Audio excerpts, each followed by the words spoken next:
इतका दूरचा प्रवास करून आपण औरंगाबादमध्ये भरपूर मुलं आले होते.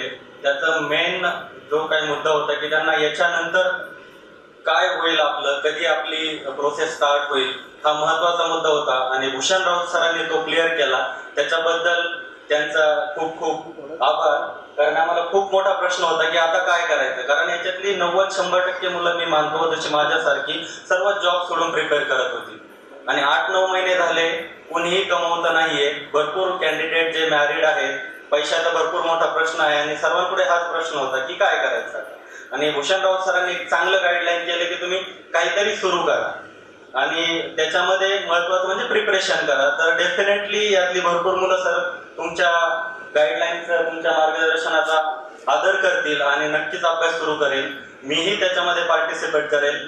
त्याचप्रमाणे बाकीच्या मान्यवरांनी आम्हाला सर्व्हिसमध्ये गेल्यानंतर कसं वागायचं, बाकीच्यांचा आदर तिथे कसा करायचा, एक माणूस म्हणून प्रत्येकाला एक चांगली वागणूक द्यायची, त्याचाही विचार इथे उभा बसलेला प्रत्येक कॅन्डिडेट करेल आणि सर्वांनाही चांगली वागणूक देण्याचे सर्वच कॅन्डिडेट वचन देतील.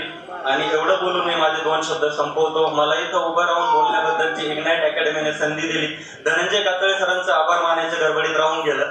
धनंजय कातळे सरांनी खरंच खूपच चांगलं मार्गदर्शन आम्हाला केलेलं आहे. ज्यावेळेस मी प्री एक्झाम क्रॅक केली त्यानंतर मला ती जॉब करतानाच मी केलेली, तर मला वाटलं इतक्या मोठ्या कॉम्पिटिशन मध्ये आपलं काही होऊ शकणार नाही. खूप मोठं ह्यूज अनएम्प्लॉयमेंट आपल्या इथे आहे, सर्वांनाच माहिती आहे आणि इतक्या गर्दीमध्ये भरपूरच मुलं एमपीएससी करतात आणि मग एक सामान्य खेड्यातला विद्यार्थी आणि ज्याने कधीही एमपीएससीची एक्झाम दिली नाही आणि डायरेक्टली अभ्यास सुरू केलाय आणि तो यश मिळवेलच हे तर मला कधी वाटलं नव्हतं. पण ज्यावेळेस आम्ही टेस्ट सिरीज जॉईन केली, कातळे सरांनी तिथे प्रत्येक त्यांचा जो एक्सपिरियन्स होता की तुम्ही एक्झाम कशी दिली पाहिजे, तुम्ही ऑब्जेक्टिव्ह कसे चूज केले पाहिजे किंवा आन्सर कसं चूज केलं पाहिजे, हे त्यांनी पर्सनली गाईड केलं. त्यांनी इव्हन दो लास्टचे जे 4 सेशन होते एक्झामचे त्याच्यामध्ये आम्हाला वेगवेगळ्या आयडिया सांगितल्या की तुम्हाला जर ऑप्शन मध्ये कन्फ्युज असेल तर तुम्ही असा ट्राय करा, तुमची कॅपॅबिलिटी अशी असेल तर तुम्ही असा ट्राय करा आणि डेफिनेटली त्याचा फायदा सर्वच कॅन्डिडेटला झालाय आणि म्हणून इग्नाइट अकॅडमीचे इतके कॅन्डिडेट सिलेक्ट झाले. याच्या मागे धनंजय कातळे सरांचं नक्कीच कष्ट आहे, त्याच्यामुळे मीही त्यांचा खूप ऋणी राहील. माझं महाराष्ट्रातून 3रं जे मी स्थान मिळवलंय त्याच्यामध्ये कातळे सरांचा नक्कीच सहभाग आहे.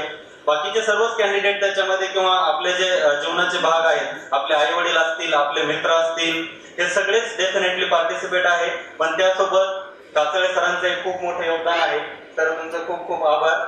माझे सहकारी 2 मित्र इथं उपस्थित आहेत, वाघ सर आणि रायकर सर. आम्ही सोबत अभ्यास केलाय आणि त्याचा खूप फायदा झाला. कंटिन्युअसली ती लोक मला मोटिवेट करत होती की कॅलिबर आहे, करू शकतो. सोबत अभ्यास आम्ही केला आणि तीही 2 कॅन्डिडेट सिलेक्ट झालेली ते आपल्या अकॅडमीचेच आहे.